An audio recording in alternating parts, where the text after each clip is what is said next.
8వ అధ్యాయము. సామెతలు 28వ అధ్యాయము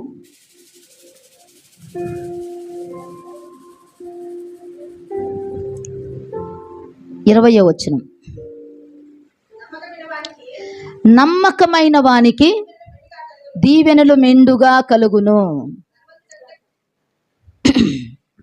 నమ్మకమైన వానికి దీవెనలు మెండుగా కలుగును అని దేవుని యొక్క వాక్యములో మనము చూస్తున్నాము. నమ్మకస్తునికి దేవుడు ఎన్నో దీవెనలు, ఎన్నో ఆశీర్వాదాలు ఇస్తాడు. దేవుడు ఈ యొక్క 2025వ సంవత్సరంలో గడిచినటువంటి 10 మాసాలు ఆయన యొక్క దయలో మనమలందరినీ కూడా కాపాడినటువంటి దేవుడు.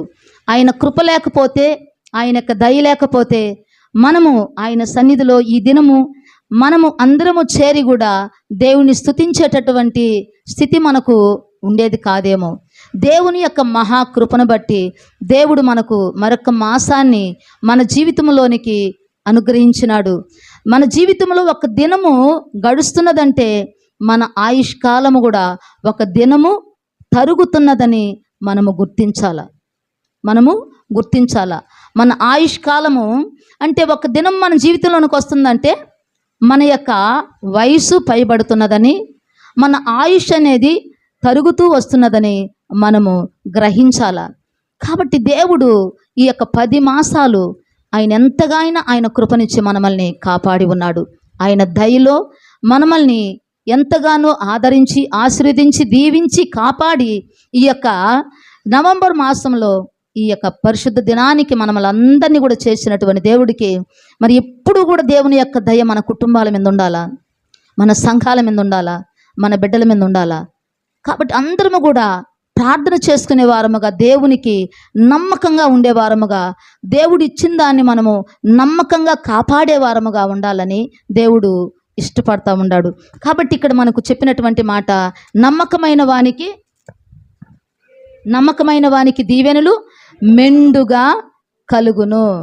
ఆ నమ్మకమునకు దేవుడు మనకిచ్చేటటువంటి ఫలితాలు. ఎప్పుడైతే దేవుని యందు మనము నమ్మకంగా ఉంటామో దేవుని ద్వారా మనకు వచ్చేటటువంటి ఆశీర్వాదాలు, వచ్చేటటువంటి దీవెనలు, వచ్చేటటువంటి మేలులు, మరి ఆ యొక్క ఫలితాలను మనము ఒక్కసారి మనము బైబిల్లో చూసినట్లయితే మనము దేవుని యందు నమ్మకంగా ఉంటాము. ఈ చిన్న దాంట్లో, ఈ చిన్న విషయంలో, ఈ చిన్న పనిలో నువ్వు నమ్మకంగా ఉంటే నిన్ను అనేకమైన వాటి మీద నేను అధికారిగా నియమిస్తాను అని దేవుని యొక్క వాక్యములో మనము చూస్తున్నాము. మరి అలాంటి నమ్మకము ద్వారా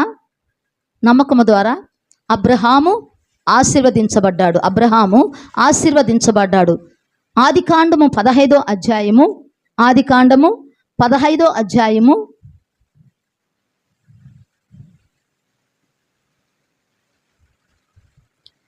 6వ వచనము. అతడు యెహోవాను నమ్మెను,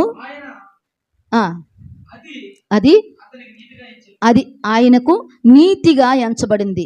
ఏమన్నాడు? అబ్రహాము యెహోవాను నమ్మాడు, అది అతనికి నీతిగా ఎంచబడింది. అదే గలతీ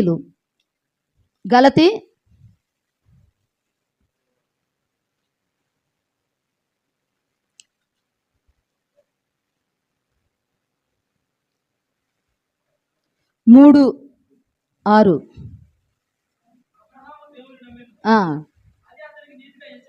అదే యాకోబు 2:23.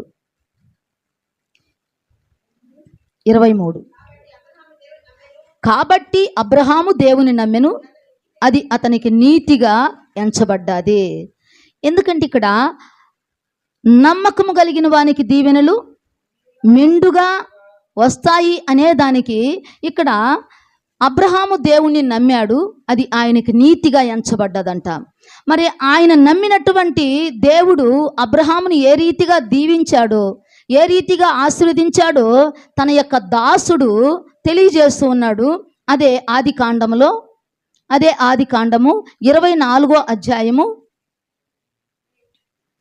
24 అధ్యాయము, అదే ఆది కాండము 24 అధ్యాయము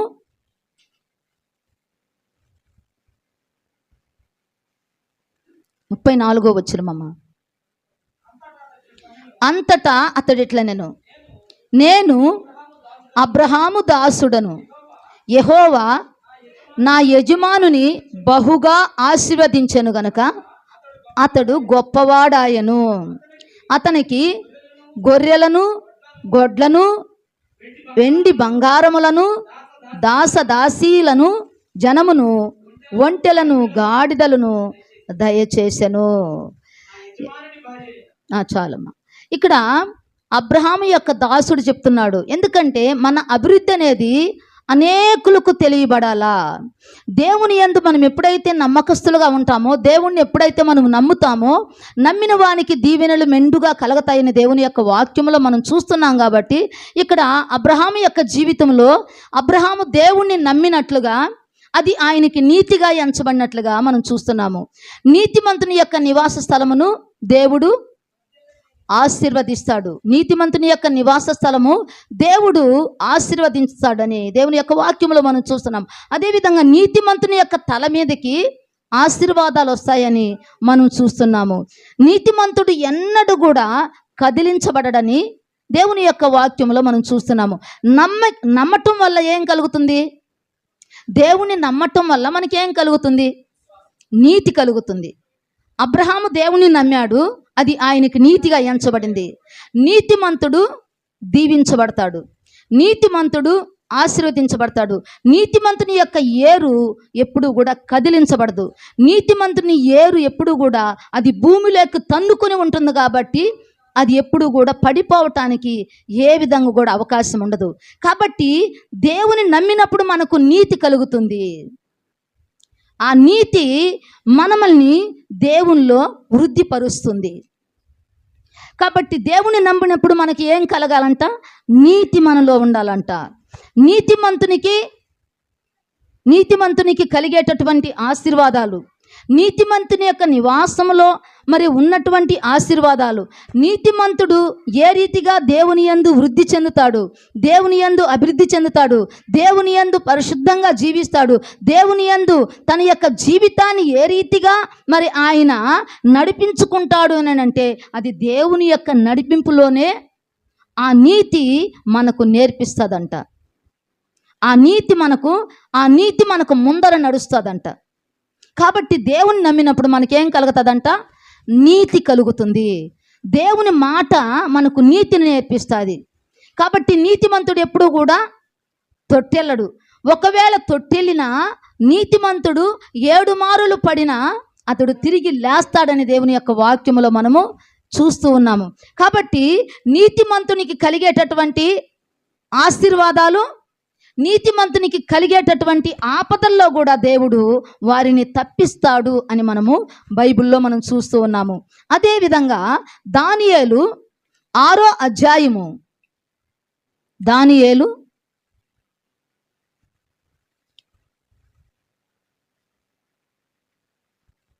6వ అధ్యాయము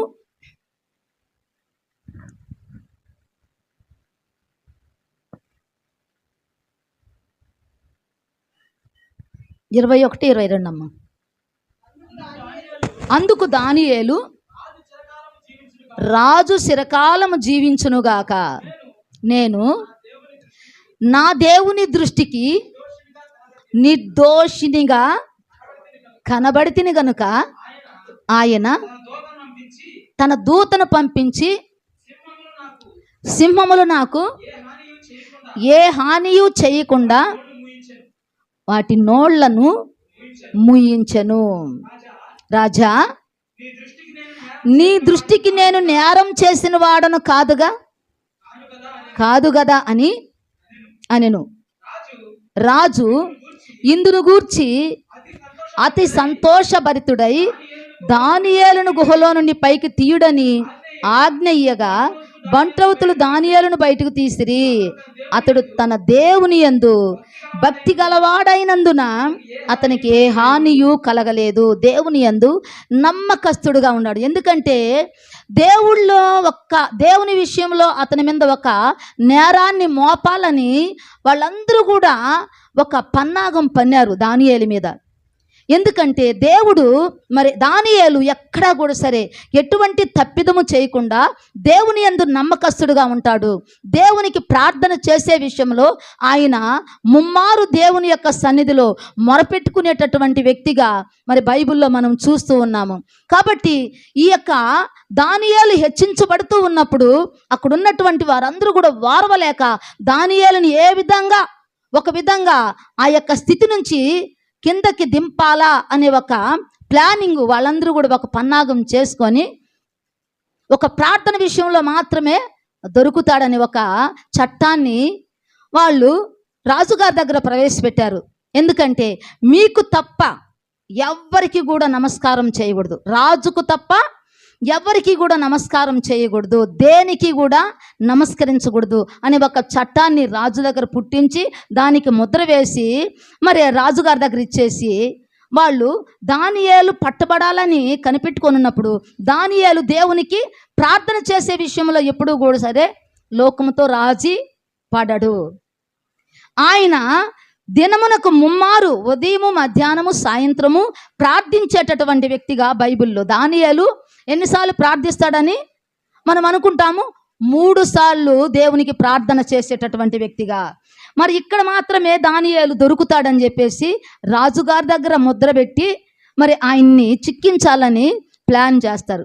ప్లాన్ చేసినప్పుడు అక్కడ ఆయన దొరుకుతాడు. ప్రార్థన చేస్తూ ఉండేటప్పుడు రాజా ఇదిగో నీకు తప్ప ఇంకెవరికి కూడా నమస్కరించకూడదని చెప్పినప్పుడు దానియేలు ఆ చట్టాన్ని వ్యతిరేకించినాడు, ఆ చట్టాన్ని మీరినాడు. కాబట్టి అతడు తప్పిదం చేసినాడు. కాబట్టి అతనికి శిక్ష ఏది? సింహాల గుహలో అతను వెయ్యాల అన్నప్పుడు ఆ సింహాల గుహలో వేసినారు. మరి దానియేలు దగ్గర ఎటువంటి నేరం లేదు, ఎటువంటి తప్పిదం లేదు, ఎటువంటి మోసం లేదు, ఎటువంటి అన్యాయం లేదు, ఎటువంటి పాపం లేదు, ఎటువంటి పొరపాటు లేదు. ఆయన దేవుని యందు నమ్మకంగా ఉన్నాడు, దేవునికి నమ్మకంగా ప్రార్థన చేసేటటువంటి వ్యక్తిగా ఉన్నాడు. అదే రాజుగారితో ఏమని చెప్తున్నాడు?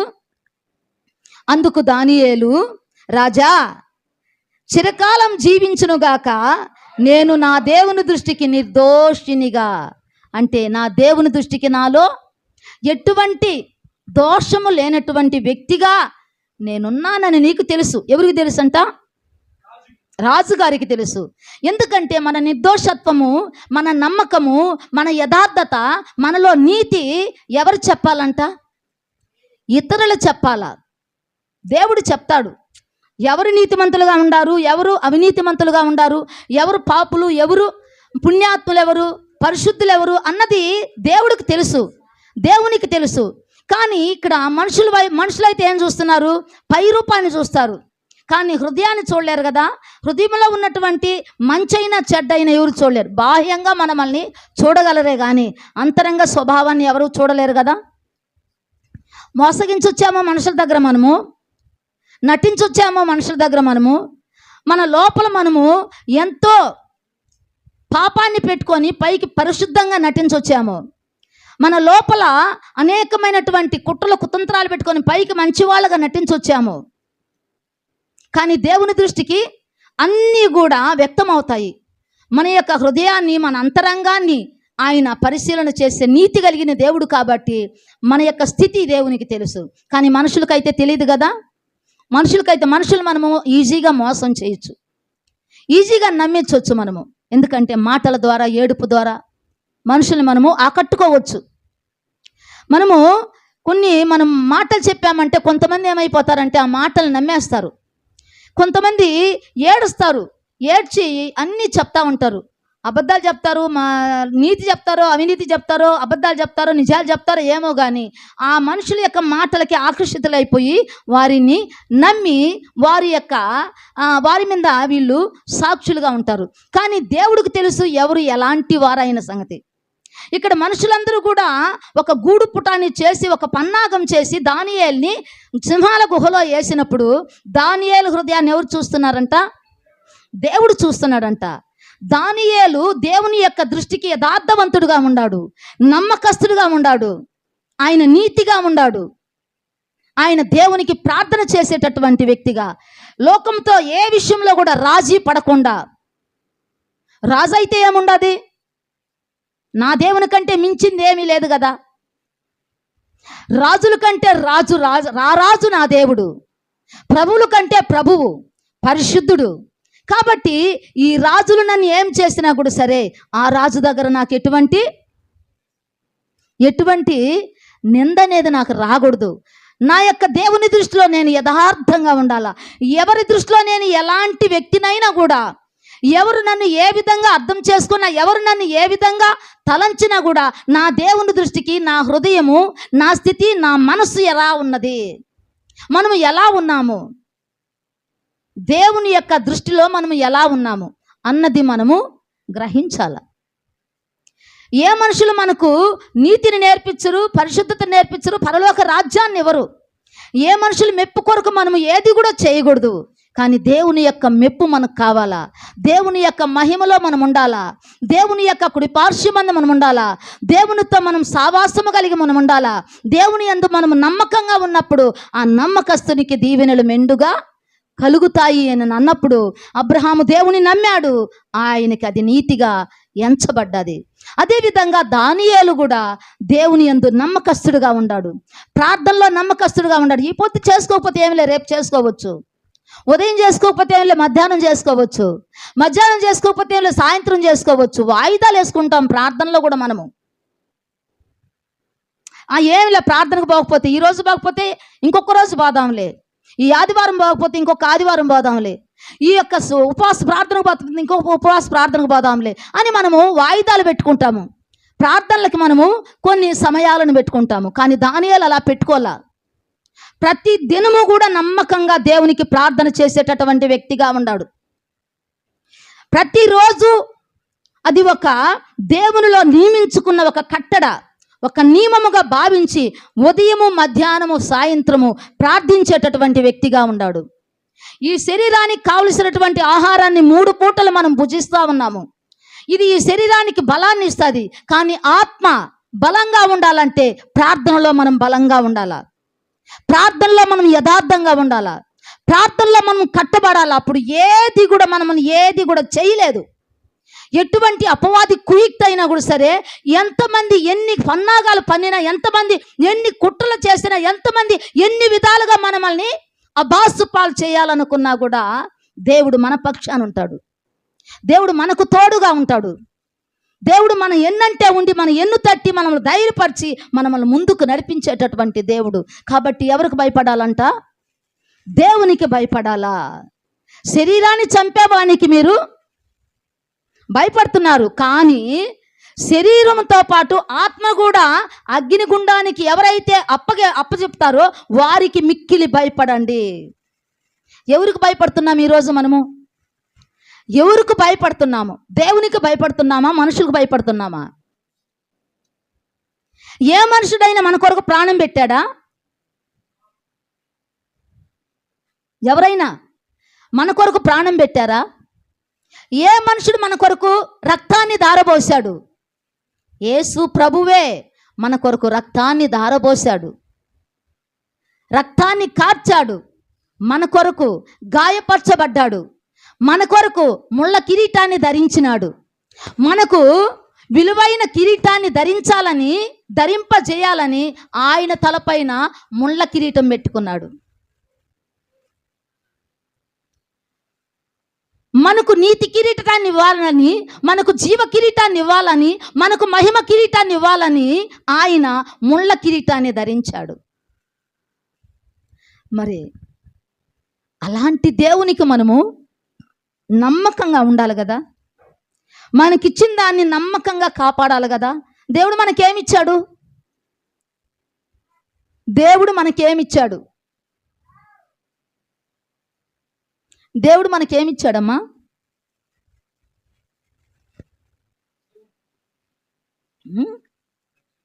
దేవుడు మనకేమిచ్చాడు? నీకు ఇచ్చిన దాన్ని గట్టిగా పట్టుకోమన్నాడు.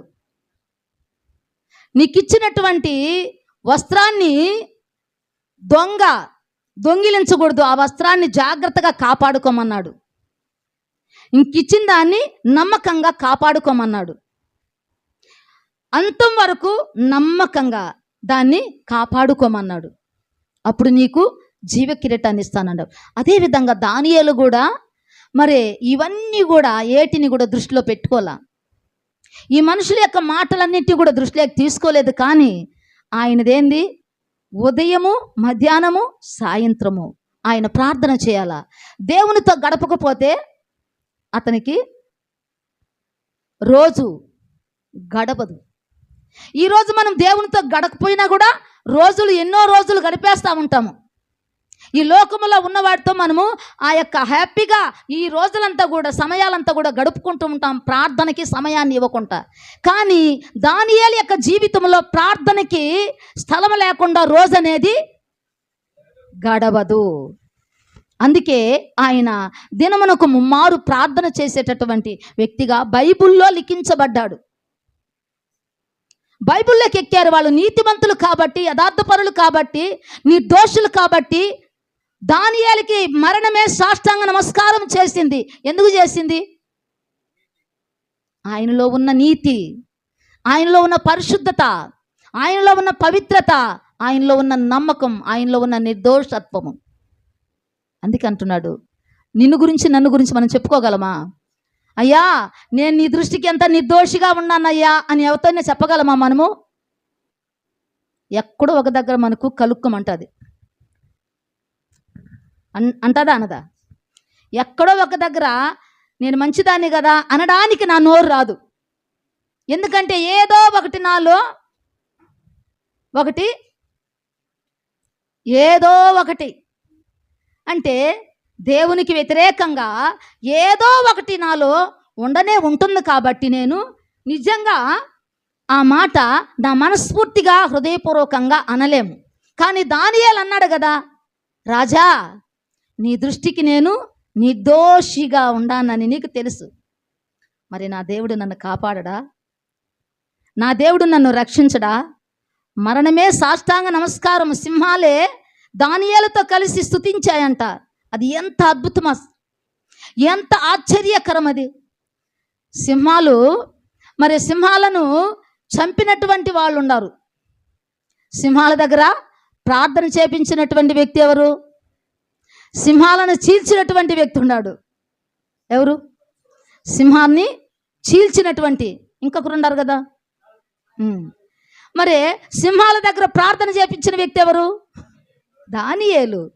మరి ఎంత శక్తి ఉన్నది, ఎంత యథార్థత ఉన్నది, ఎంత భక్తి ఉన్నది. నేరము లేని భక్తి ఆయనలో ఉన్నది.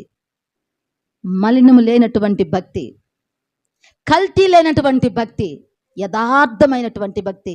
నటనా జీవితము కాదు, మనుషుల దగ్గర నటించేటటువంటి జీవితం దానియేలు దగ్గర లేదు. అందుకే దేవునికి బహుప్రియుడు. దానియేలు నువ్వు నాకు బహుప్రియుడుగా ఉండవు. దేవునికి బహుప్రియులుగా మనం ఉండాలా. నటించే మన జీవితాలు దేవునికి ప్రియముగా ఉండవు. సమయానికి ఒక మాట మాట్లాడేటటువంటి మనము దేవునికి ప్రియముగా ఉండము. సమయానికి ఒక అబద్ధం ఆడేటటువంటి మనము దేవునికి ప్రియముగా ఉండము. ఎవరైతే యథార్థంగా ఉంటారో, ఎవరైతే నమ్మకంగా ఉంటారో, మరణం వచ్చినా కూడా సరే మాట తప్పకూడదు. ఇచ్చిన మాట తప్పకూడదు. ఏదైతే దేవునికి మనం మాట ఇచ్చామో ఆ మాటను మనము ఎప్పుడు కూడా తప్పిపోకూడదు. ఎవరిని గురించి కూడా ఆ మాటను మనము రద్దు చేసుకోకూడదు. దేవుడికి ఇచ్చిన మాట అంత శక్తివంతంగా ఉంటుందంట. అందుకే అన్నాడు, దేవుని సెలవు లేకుండా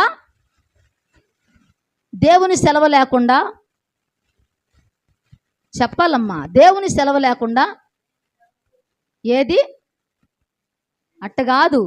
ఇంకొక మాట ఉంది చూడు, దానికి దేవుని యొక్క సెలవు లేకుండా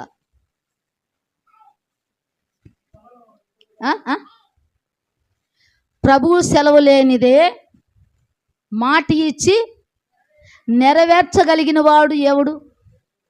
ప్రభువు సెలవు లేకుండా నేను ఇది చేస్తాను అది చేస్తాను అని మాట ఇచ్చి దాన్ని కడమట్టుకు కూడా నెరవేర్చేవారు ఎవరైనా ఉండారా అని అంటే ఇక్కడ మరి లోపవాక్యాల్లో చెప్తుంది 3వ అధ్యాయము 37వ వచనంలో ప్రభు సెలవు లేనిది మాట ఇచ్చి నెరవేర్చగలవాడెవడు అంటున్నాడు. కాబట్టి ప్రభు సెలవు లేకుండా మనము ఏది కూడా మనము చేయలేము. ప్రభు చిత్తము లేకుండా ఏది కూడా మనం చేయలేము. అందుకే మాట ఇచ్చేటప్పుడు దేవుని దగ్గర మనము చాలా నమ్మకంగా ఉండాలి. ఒక మాట చెప్పేటప్పుడు అది దేవుడు వింటున్నాడు, ఆ మాటకి దేవుడు ముద్ర వేస్తాడనే ఒక భయం కలిగి ఏదైనా కూడా మనం చేయాల. అలా మనం చెయ్యలేనప్పుడు, అలా మనం జరిగించలేనప్పుడు ఆ మాట మనము ఇవ్వకూడదు, ఆ మాటను మనము తప్పిపోకూడదు. అందుకే నీతిమంతుడు మాట ఇస్తే ఆ మాట తప్పిపోడు. దానివల్ల నష్టము కలిగినా కూడా సరే ఆ మాటను నెరవేరుస్తాడు. దానివల్ల మనకి ఎంత నష్టం వచ్చినా, దానివల్ల మనకు ఎంత కష్టం వచ్చినా, దానివల్ల మనకు ఎంత బాధ వచ్చినా, దానివల్ల మనకు ఎన్ని సమస్యలు వచ్చినా ఆ మాట కొరకే నిలబడతారంట నీతిమంతుడు, యథార్థపరులు. అందుకే దానియేలు అలాంటి కష్టాన్ని ఆయన దగ్గరికి తీసుకొని వచ్చినా కూడా ఆయన దేవునిలో మాట తప్పకుండా ఆయన దేవునికి ప్రార్థించే వ్యక్తిగా ఆ మరణమే ఆయనకి సాష్టాంగ నమస్కారం చేసేటటువంటి స్థితికి దానియేలు ఆ మరణాన్నే కాళ్ళ దగ్గరికి తెచ్చుకున్నాడంట. ఎందుకంటే నీతిమంతులను దేవుడు కాపాడుతాడు, నీతిమంతులను దేవుడు కాపాడుతాడు. అదే కీర్తనలు 31వ అధ్యాయము 23. యెహోవా భక్తులారా మీరందరూ ఆయనను ప్రేమించుడి. యెహోవా విశ్వాసులను కాపాడును. ఇప్పుడు ఎవరు కాపాడాడంటే దానియేలుని ఎవరు కాపాడారు? ఎందుకు కాపాడాడు? విశ్వాసము, అంతకుముందు నిర్దోషత్వము, నమ్మకమే మనల్ని కాపాడుతుంది. నువ్వు నమ్మితే ఆ నమ్మిక నిన్ను కాపాడుతుంది. నువ్వు ఎంత నమ్మకాన్ని నువ్వు కలిగి ఉంటావో అంత నమ్మకాన్ని దేవుడు ఆయన ద్వారా నీకు అనుగ్రహించేటటువంటి ఆశీర్వాదంలో నువ్వు చూడగలవు అని దేవుని యొక్క వాక్యములో మనము చూడగలము. దానియేలును ఆ సింహాల గుహలో నుండి, ఆ సింహాల నుండి దేవుడు కాపాడినాడు. ఎందుకు కాపాడినాడు అనంటే తన యొక్క నిర్దోషత్వాన్ని బట్టి, తన యొక్క నమ్మకత్వాన్ని బట్టి, తన యొక్క యథార్థతను బట్టి, తన యొక్క భక్తి జీవితాన్ని బట్టి కాపాడబడ్డాడు. విశ్వాసులను దేవుడు కాపాడుతాడు. విశ్వాసి అనంటే దేవుని యందు విశ్వాసము కలిగి ఉంటారు కాబట్టి వాళ్ళని దేవుడు కాపాడుతాడు. ఎటువంటి ఆపదలో ఉన్నా, ఎటువంటి అపాయములో ఉన్నా, ఎటువంటి కష్టములో ఉన్నా, ఎటువంటి వ్యాధిలో ఉన్నా వారిని కాపాడి పైకి లేవనెత్తే దేవుడు మన దేవుడు. దేవుని యందు నమ్మకస్తులకు దీవెనలు మెండుగా కలుగును. నమ్మకస్తునికి దీవెనలు మెండుగా కలుగును. అదే పౌలు గారు అంటున్నాడు ఒక మాట, 2 తిమోతి రాసిన పత్రిక 4వ అధ్యాయము 8వ వచనం.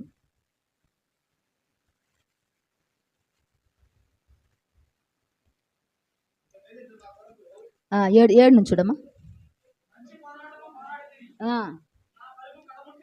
మంచి పోరాటం పోరాడి తిని నా పరుగు కడముట్టించి తిని విశ్వాసమును కాపాడుకుంటుని, ఇక మీదట నా కొరకు నీతి కిరీటం ఉంచబడి ఉన్నది. ఆ దినమందు నీతిగల న్యాయాధిపతి అయిన ప్రభువు అది నాకు మాత్రమే కాకుండా తన ప్రత్యక్షతను అపేక్షించు వారందరికీ అనుగ్రహించును. అంటే ఇక్కడ మనకేమర్థమవుతున్నది? దేవుడిచ్చినటువంటి పని, దేవుడిచ్చినటువంటి రక్షణ ఆయన కడమట్టుకు కూడా కాపాడుకున్నాడంట. దేవుని యందు నమ్మకంగా ఆయన ఇచ్చినటువంటి దాన్ని కాపాడాడంట. దేవుడు ఏదైతే ఆ పౌలు గారికి ఇచ్చాడో దాన్ని అంత మట్టుకు కాపాడాడంట. అందుకే ఏమంటున్నాడు, మంచి పోరాటము పోరాడి తిని, నా పరుగు కడముట్టించి తిని, విశ్వాసమును కాపాడుకుంటుని.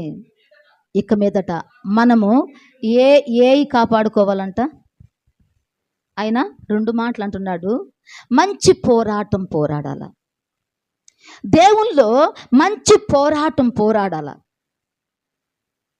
నీతి కలిగినటువంటి పోరాటం పోరాడాల, దేవుళ్ళ యథార్థంగా పోరాడాల, దేవుళ్ళ నీతిగా పోరాడాల, దేవునిలో సత్యములో పోరాడాల, దేవుని యందు యథార్థంగా పోరాడాల. మన పోరాటము దేవుని యందు జయం పొందుకోవాలా. దేవుని యందు మనకు ఆనందం అనేది, అతిశయ కిరీటం అనేది ఆ పోరాటంలో మనకు దొరకాలంటే మనము నీతిగా పోరాడాల. అవినీతి పోరాటాలు మనకొద్దు, అన్యాయమైన పోరాటాలు మనకొద్దు, అసత్యమైనటువంటి పోరాటాలు మనకొద్దు. నీతి కొరకు పోరాడు, సత్యము కొరకు పోరాడు. అందుకే అన్నాడు పౌలు గారు, ఏమన్నాడు? మంచి పోరాటం. ఏ పోరాటము? మంచి పోరాటం. చెడ్డ పోరాటం ఉండదా? మంచికి ఆపోజిట్ చెడ్డే కదా. మరి ఆ చెడ్డ పోరాటం మనకొద్దు. అవి దేవునికి అననుకూలమైనటువంటి వాటిని, దేవుడికి అయిష్టమైన వాటితో మనము పోరాడేటటువంటి పరిస్థితికి మనము వెళ్ళకూడదు. పౌలు గారు అన్నట్టుగా మంచి పోరాటం పోరాడాను, నా పరుగు కడముట్టించాను. మన ఆత్మీయ జీవితంలో మనం పరుగు కడముట్టించే వారముగా ఉండాలా, అంతం వరకు పోరాడే వారముగా ఉండాలా, అంతం వరకు మనము సత్యము కొరకు నిలబడాలా, సత్యములో మనం ఉండాలా, అంతం వరకు సత్యము కొరకు మనం పోరాటం చేయాలా.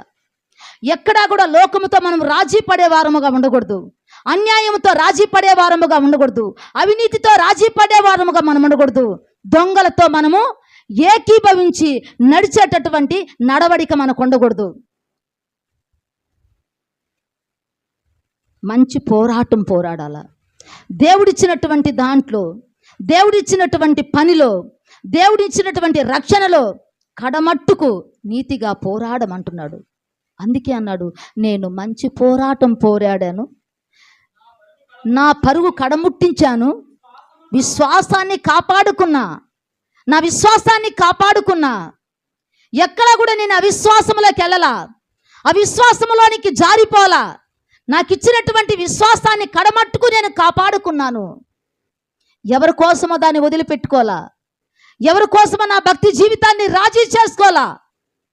లోకం కొరకో, మనుషుల కొరకో, ఎవరి కొరకో నాకు ఇచ్చిన దాన్ని నేను తాకట్టు పెట్టలా. నాకు ఇచ్చినటువంటి విశ్వాసాన్ని నేను కాపాడుకున్నా. ఎన్ని కష్టాలు వచ్చినా, ఎన్ని బాధలు వచ్చినా, ఎన్ని ఇబ్బందులు వచ్చినా, ఎన్ని వ్యాధులు వచ్చినా, ఎన్ని నన్ను అననుకూలమైన పరిస్థితికి నన్ను తీసుకుని పోవాలని ఎన్ని అడ్డంకులు నా ముందుకు వచ్చినా కూడా సరే, వాటన్నిటిని కూడా అధిగమించి నా విశ్వాసాన్ని నేను కాపాడుకున్నా, నా పరుగును కడముట్టించా. మంచి పోరాటం నేను పోరాడా. మరి ఇన్ని చేసినటువంటి వారికి ఏముంటుందంట? కాపాడుకున్నాను, ఇక మీదట నా కొరకు నీతి కిరీటం ఉంచబడి ఉన్నది.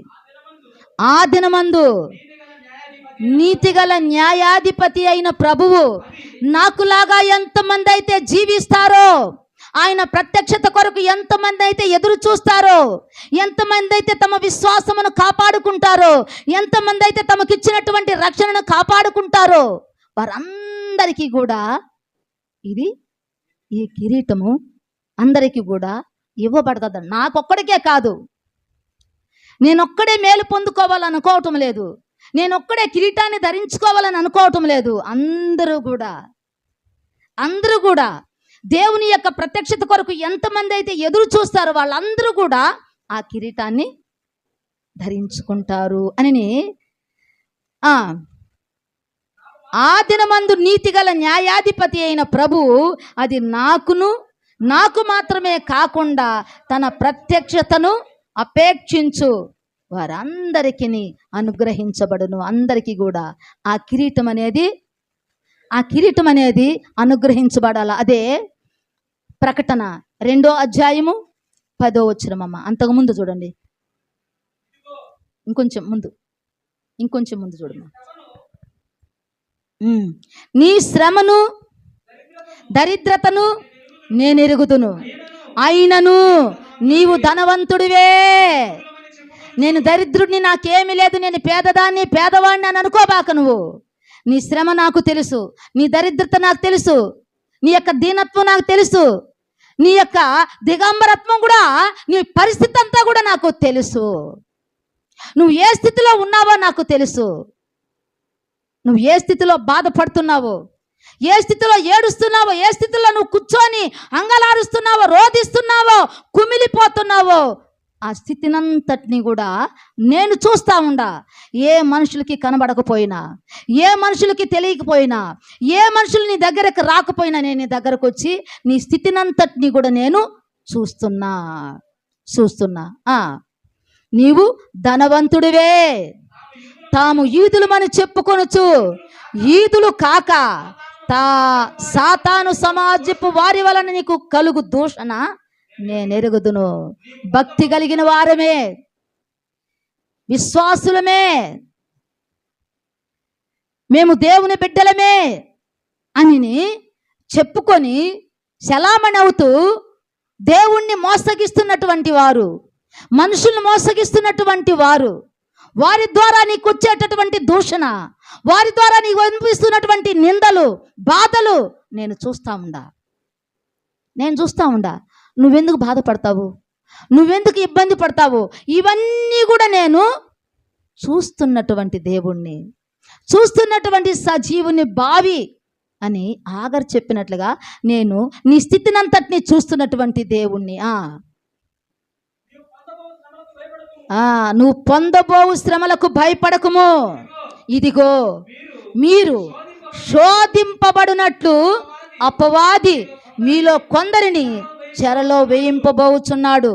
10 దినములు శ్రమ కలుగును, మరణము వరకు నమ్మకంగా ఉండు, నేను నీకు జీవ కిరీటం ఇస్తా. మరణము వరకు ఇవన్నీ కూడా నీ జీవితంలోనికి అనుమతించబడ్డా, ఇవన్నీ కూడా నీ కుటుంబంలోనికి అనుభవించబడ్డా, నువ్వు ఎక్కడా కూడా తొట్టెల్లొద్దు, ఎక్కడా కూడా నువ్వు వెనకంజ వేయొద్దు, ఎక్కడా కూడా నువ్వు వెనుక తిరిగి చూడొద్దు. అటన్నిట్లో కూడా నీకు నేను సహాయం చేస్తాను. వాటన్నిటిని కూడా నువ్వు జయించు, ప్రియుడా, జయించు. ఓ ప్రియుడా, నీవు జయించుము, లోకమును నీవు జయించుము. ఓ ప్రియుడా, నీవు జయించుము, లోకమును నీవు జయించుము.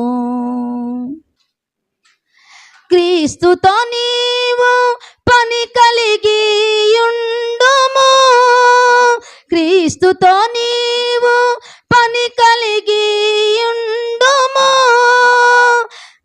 పడకము నీవు దిగులు పడకము, భయపడకము నీవు దిగులు పడకము. ఓ ప్రియుడా, నీవు జయించుము, లోకమును నీవు జయించుము. ఓ ప్రియుడా, నీవు జయించుము, లోకమును నీవు జయించుము. రాబోవు శోధన కాలమున నీవు తప్పించబడుటకు జయించుము. రాబోవు శోధన కాలమున నీవు తప్పించబడుటకు జయించుము. నీ కిరీటము దోచబడకుండా జాగ్రత్త కలిగి పట్టుకొనుము. నీ కిరీటము దోచబడకుండా జాగ్రత్త కలిగి పట్టుకొనుము. ఓ ప్రియుడా నీవు జయించుము, లోకమును నీవు జయించుము. ఓ ప్రియుడా నీవు జయించుము, లోకమును నీవు జయించుము. హల్లెలూయా.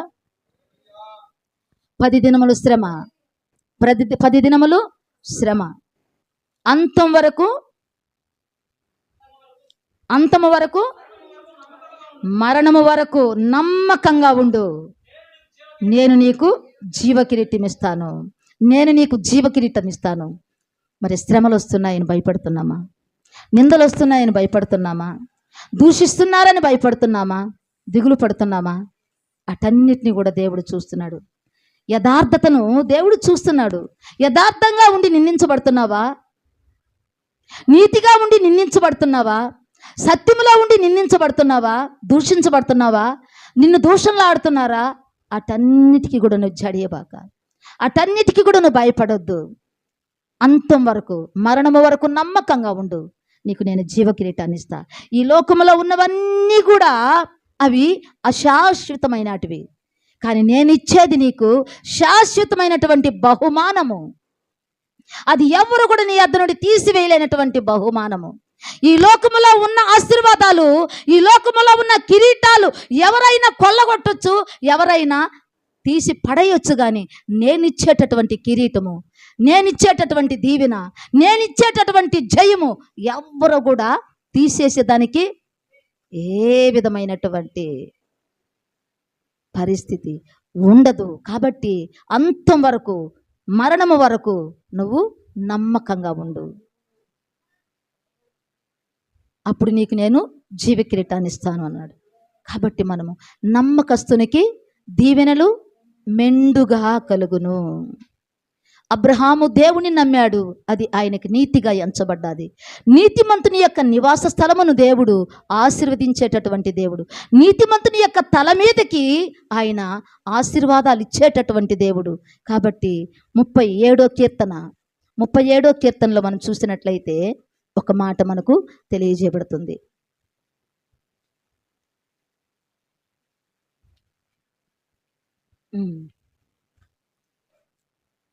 3వ వచనమమ్మ, 4వ వచనం. యెహోవా యందు నమ్మిక ఉంచి మేలు చేయము, దేశమందు నివసించి సత్యమును అనుసరించుము, యెహోవాను బట్టి సంతోషించుము, ఆయన నీ హృదయ వాంఛలను తీర్చును. నీ మార్గమును యెహోవాకు అప్పగింపుము, నీవు ఆయనను నమ్ముకొనుము, ఆయన నీ కార్యాన్ని నెరవేరుస్తాడు. మనుషులు నమ్ముకోవద్దు, మనుషుల మీద ఏ విధంగా డిపెండ్ అవ్వద్దు. ఏ మనుషులు కూడా నమ్మదగిన వారు కాదు. ఎవరి మీద డిపెండ్ అవ్వద్దు, ఎవరి మీద ఆధారపడద్దు, ఎవరిని నమ్ముకోవద్దు. యేసయ్యను నమ్ముకో. యేసయ్య నీకు సహాయము చేసేది, యేసయ్య నీకు తోడుగా ఉండేది, యేసయ్య నీకు నీడగా ఉండేది. మనుషులైతే వదిలేస్తారు, మనుషులైతే విడిచిపెట్టేస్తారు, మనుషులైతే మాట్లాడరు, మనుషులైతే దగ్గరికి రారు. కానీ ఎనీ టైం, ఏ స్థితిలోనైనా, ఏ పరిస్థితుల్లోనైనా నీ దగ్గరకు వచ్చేది దేవుడు. నీ స్థితిని చూసేది దేవుడు, నీ పరిస్థితిని చూసేది దేవుడు, నిన్ను ఆదరించేది దేవుడు, నిన్ను ఆదుకునేది దేవుడు, నిన్ను ఆశీర్వదించేది దేవుడు, నిన్ను ఒక ఉన్నతమైనటువంటి స్థానంలో పెట్టేది దేవుడు. ఏ మనుషులు మనల్ని పెట్టరు. పాతాళానికి మనల్ని అణగదొక్కేదానికి ప్రయత్నిస్తారే కానీ మన ఎదుగుదల, మన సౌఖ్యము, మన సంతోషము, మన క్షేమాన్ని చూసేది మనుషులు కాదు, దేవుడు. నువ్వు క్షేమంగా ఉంటే ఆయన సంతోషంగా నీ వైపు చూసి ఆనందిస్తాడు. నువ్వు సంతోషంగా ఉంటే, నువ్వు ఆనందంగా ఉంటే నిన్ను చూసి ఆయన ఆనందించేటటువంటి దేవుడు. నా కుమార్తె, నా కుమారుడు ఎంతో సంతోషంగా, ఎక్కడ సంతోషం ఉంటుంది, ఎక్కడ ఆనందం ఉంటుంది? ఆయన వాక్యములోనే, ఆయన సన్నిధిలోనే. ఎప్పుడైతే దేవుని యొక్క సన్నిధిని ప్రేమిస్తావో, దేవుని యొక్క వాక్యాన్ని ప్రేమిస్తావో, దేవుని యందు ఎప్పుడైతే నమ్మకంగా ఉంటావో, ఆ నమ్మకానికి ఫలితములు నీకు దీవెనలు మెండుగా కలుగుతాయి. దీవెనలు నీకు మెండుగా కలుగుతాయి. ఏ మనుషులు మన దగ్గరకు రాకపోయినా, ఏ మనుషులు మనల్ని ఆదరించకపోయినా, ఏ మనుషులు మనల్ని ఓదార్చకపోయినా, ఏ మనుషులు మనకు నెమ్మది కలగజేయకపోయినా మన దేవుడు మన దగ్గరకు వస్తాడు. నువ్వు ఏ స్థితిలో ఉండా, నువ్వు ఎటువంటి పరిస్థితిలో ఉండా, నువ్వు ఎటువంటి బాధలో ఉండా, ఎటువంటి దుఃఖములో ఉండా, నా కుమార్తె, నా కుమారుడా, నేనుండా. నువ్వు భయపడద్దు, నువ్వు దిగులు పడద్దు, నువ్వు జడియవద్దు. నీకు నేనుండానమ్మా, నేనుండానయ్యా. నీకెందుకు భయం, నీకెందుకు దిగులు, నీకెందుకు బాధపడద్దు. మరణం వరకు నమ్మకంగా ఉండు. నీకు ఇచ్చిన దాన్ని నమ్మకంగా కాపాడు. మోషేతో అన్నాడు కదా, నా ఇల్లంతటిలో నమ్మకమైన వాడు మోషే నా ఇల్లంతట్లో నమ్మకమైన వాడు. ఎన్ని శ్రమలు వచ్చినా, తోబుట్టువులే నిందించినా, దేవుడే సరాసరిగా వచ్చి మాట్లాడినాడు మోషేతో. నా ఇల్లంతట్లో నమ్మకమైన వాడు. ఎంతమంది దూషించినా, ఎంతమంది ద్వేషించినా, ఎంతమంది తూలనాడినా, మన దేవుడు మనకు తోడుగా ఉంటాడు. మన దేవుడు మనల్ని విడిచిపెట్టడు. మన దేవుణ్ణి మనము కాపాడి, మనల్ని హెచ్చించి ఒక ఉన్నతమైన స్థితిలో మనల్ని పెట్టడానికి అహర్నిశలు మన వైపు చేతులు చాచి పిలుస్తున్నటువంటి దేవుని వైపు మనం చూడాలి. దేవుని యొక్క వాక్యం మీద నమ్మకం ఉంచుకోవాలి. మోషే అన్నట్టుగా నా ఇల్లంతట్లో నమ్మకమైన వాడు, ఆయన ఇల్లంతట్లో నమ్మకమైనటువంటి బిడ్డలుగా మనం ఉండాలి. అదే ఎబ్రిల్కి రాసిన పత్రికలో మనము 3వ అధ్యాయంలో చూద్దాం ఒక మాట.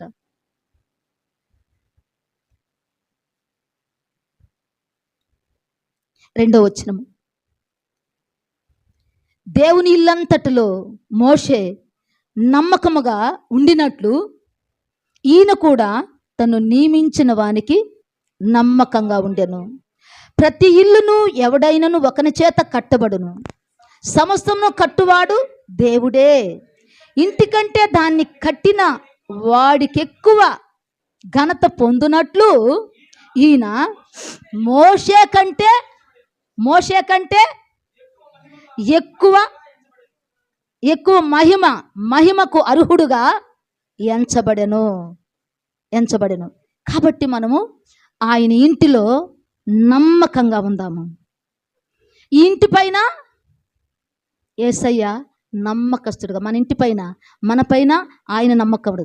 ఆయన యందు ఆయన ఇచ్చిన దాంట్లో మనము నమ్మకము. ఈ ఇంట్లో మనము నమ్మకంగా ఉండి, మన చేతికి వచ్చిన పని మన శక్తి వంచన లేకుండా నమ్మకంగా, బలా మంచి దాసుడా, ఇదిగో ఈ కొంచెంలో నువ్వు నమ్మకంగా ఉండవు, అనేకమైన వాటి మీద నేను అధికారిగా నియమిస్తాను అని చెప్పినటువంటి దేవుడు మనకు అనేకమైన దీవెనలు, అనేకమైన ఆశీర్వాదాలు, మేలులు, ఆరోగ్యం అన్నీ కూడా దేవుడు మనకిచ్చేదానికి ఆయన సిద్ధంగా ఉన్నాడు. తీసుకునేదానికి మనం సిద్ధంగా ఉండామా? ఆయన యందు నమ్మకం ఉంచు. ఆయన యందు నమ్మకం ఉంచిన వారు ఎప్పుడు కూడా తొట్టెళ్ళరు. అదే మనం సామెతలో చూసాం కదా, 28:20 వచనము. అది కొంచెం కిందకొచ్చి చూడమ్మా, ఇంకొక మాట కిందకొచ్చి చూడు.